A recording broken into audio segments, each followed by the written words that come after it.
আসসালামু আলাইকুম ভিউয়ার্স, দেশ এবং দেশের বাইরে যে যেখান থেকে আমার ভিডিওটি দেখছেন, আশা করি সবাই ভালো আছেন।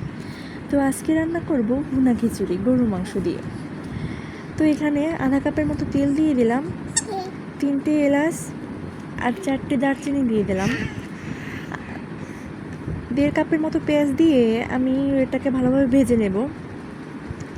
তো আমরা যখন ঢাকা থেকে বরিশালে যাই, যখন বাসে বরিশালের ওদিকে বিরতি দেয় ঢাকা থেকে যাওয়ার পথে, তখন হোটেলে এই খিচুড়িগুলো খুবই মজা লাগে আমাদের কাছে খেতে। এই যে আমি 3 টেবিল চামচের মতো আদা রসুন দিয়ে দিলাম। এখানে আদা রসুন আমি 3-4 টেবিলের মতো দিয়ে দিয়েছি। আর হলো জিরা দিয়েছি 1 টেবিল চামচ, গরম মশলা 1 চামচ।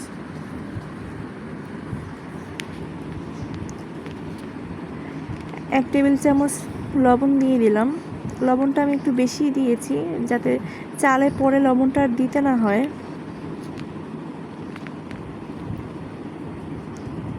হলুদ দিয়ে দিব 1 চা চামচ।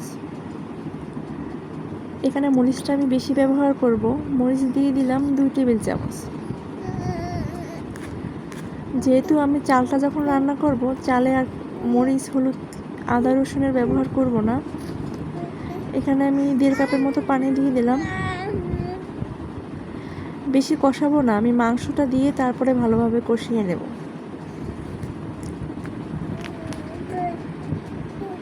যে আমি 1 কেজির মতো গরুর মাংস নিয়েছি। মাংসটাকে আমি মাঝারি সাইজের থেকেও ছোট ছোট করে কেটে নিয়েছি যাতে তাড়াতাড়ি সেদ্ধ হয়। তো আমি কষিয়ে নিলাম।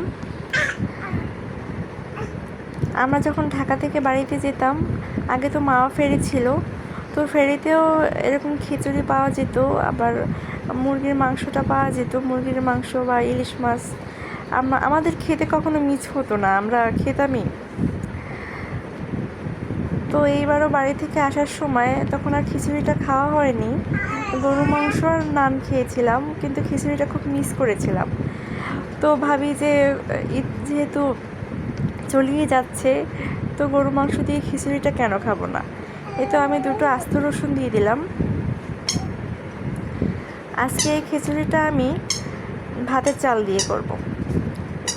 এই যে আমি 3 কাপের মতো পানি দিয়ে দিলাম, বেশি পানি দিব না, মাংসটা সেদ্ধ হতে যতটুকু পানি লাগবে ওই পরিমাণে পানি দিয়ে দিলাম,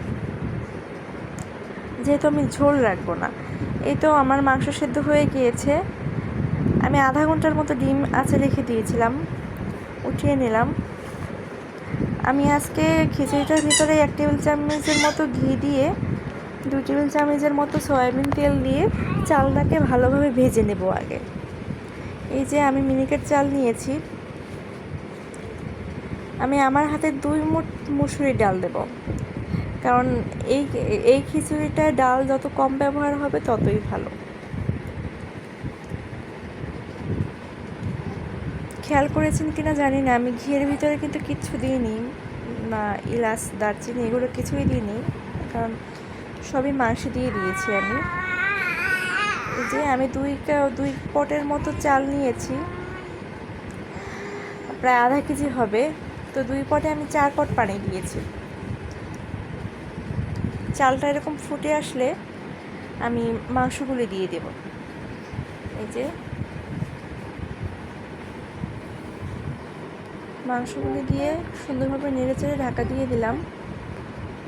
মাঝে মাঝে একটু নেড়েচেড়ে দিতে হবে যাতে নিচ থেকে লেগে না যায়। চুলার আঁচটা কিন্তু আমি একবারে কমিয়ে নিয়েছি। এই তো খিচুড়িটা আমার প্রায় হয়ে এসেছে। আমি এবারে চুলা আঁচটা একবারে হালকা আছে, আধা ঘন্টার জন্য রেখে দেব। মাশাআল্লাহ, আমার খিচুড়িটা দেখতে যেরকম লোভনীয় হয়েছে, খেতেও তেমন স্বাদ হয়েছে। আমি ফাঁকে দিয়ে 2টো কাঁচামরিচ দিয়ে দিয়েছিলাম। এবারে আমি রেখে দেবো আরও 20 মিনিটের জন্য। এই তো আলহামদুলিল্লাহ আমার খিচুড়িটা হয়ে গিয়েছে। মাশাআল্লাহ, অনেক মজা হয়েছে।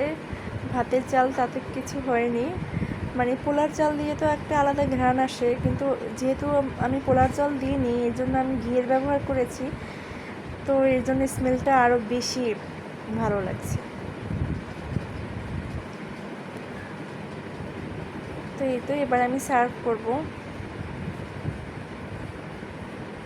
আমি গরম গরমই সার্ভ করে নিলাম। দেখুন ফাঁকি দিয়ে কারেন্ট চলে গিয়েছে, এর জন্য একটু অন্ধকার দেখাচ্ছে। এই যে গরমে ধরতে পারছি না। মাশাআল্লাহ অনেক মজা হয়েছে। আমার ভিডিওটি ভালো লাগলে চ্যানেলটি সাবস্ক্রাইব করুন।